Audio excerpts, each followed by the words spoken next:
Day 6, after death, when the mind begins to reveal itself. A philosophical lecture inspired by the Tibetan Book of the Dead. This lecture was not created to decorate the unknown world. After death, with mysticism, fantasy, or spectacle. It was created for a far more uncomfortable reason, to help us understand the road of consciousness that every human being will inevitably walk, and to examine, without illusion, how the human mind operates when all familiar structures collapse. The Tibetan masters were remarkably clear about this point. They never treated death as a supernatural exception to life. They treated it as the final psychological event, the moment when the mind, stripped of body, status, and habit, reveals its deepest patterns. They taught, if you understand the world after death, you will understand fear and attachment while alive. Why?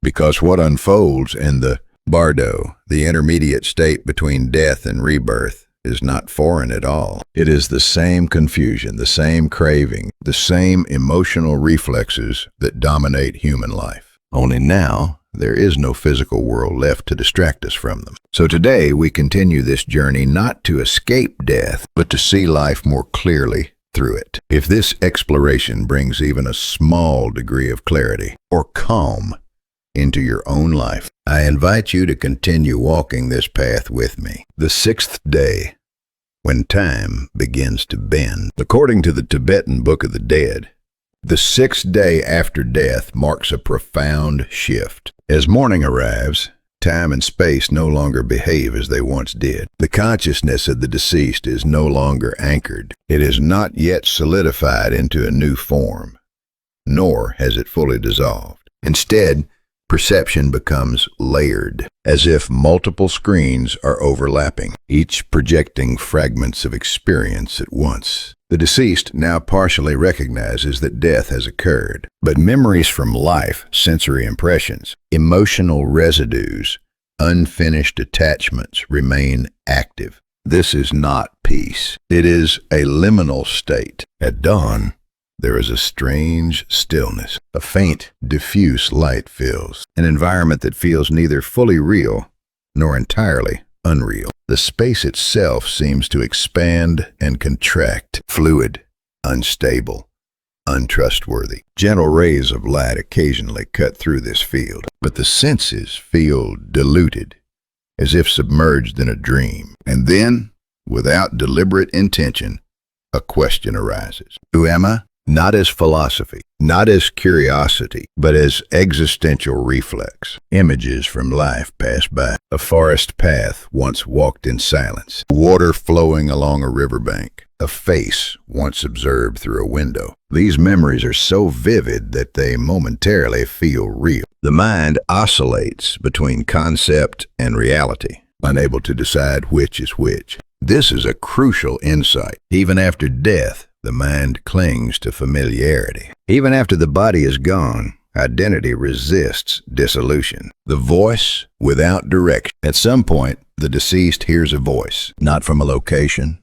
not from a body, not from a known source. Now you must let go. Do not fear the darkness. The voice is both distant and intimate. It has no direction. It resonates rather than speaks. Yet the deceased cannot respond. There is no capacity to follow, no strength to reject. This helplessness is not punishment. It is revelation. It reveals how dependent consciousness was on agency, on choice, control, and resistance. When those mechanisms collapse, what remains is raw mental habit. The first encounter with manifestation. Mid-morning on the sixth day marks the beginning of what the Tibetan tradition calls manifestations. These are not external beings in the ordinary sense. They are appearances arising within the intermediate state forms, shaped by mental tendencies accumulated during life. Their purpose is not to seduce or terrorize. Their purpose is instruction. If the consciousness does not cling to these manifestations,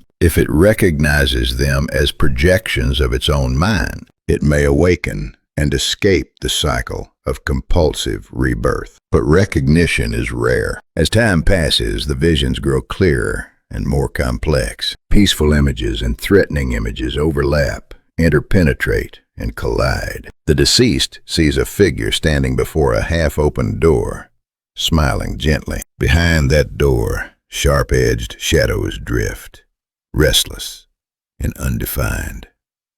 Are they divine forms? Are they hallucinations? The mind cannot decide. Their edges flicker. They split. They shift constantly. A soft, youthful figure approaches, comforting, inviting. Then suddenly her expression changes.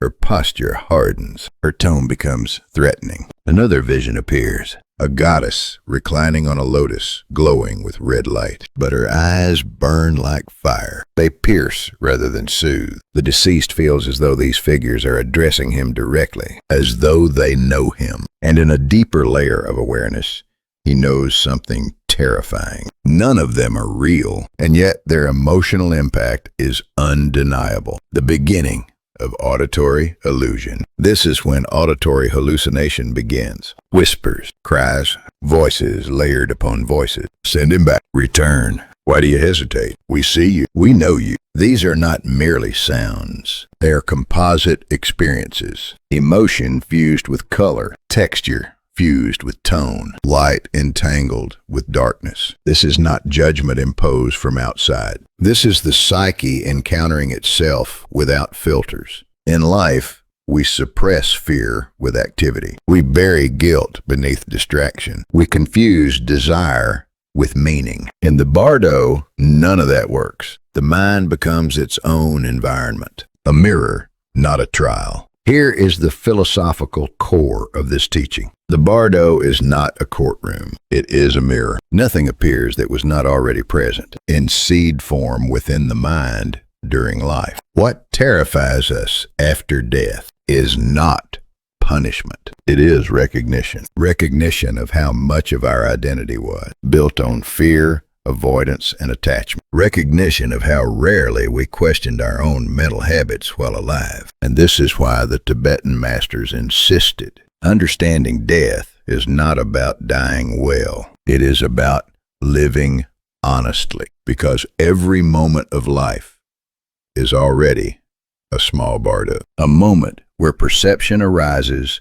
identity reacts, and attachment forms. To see this clearly is to begin loosening the grip of fear before the body ever fails. In the next part of this series, we will examine why the mind prefers illusion to freedom, and why letting go feels more frightening than suffering itself. If this exploration resonates with you, I invite you to continue this journey with me. Thank you for walking this path. Day 6, After Death, the explosion of light and the fear of emptiness. A philosophical lecture on consciousness, identity, and letting go.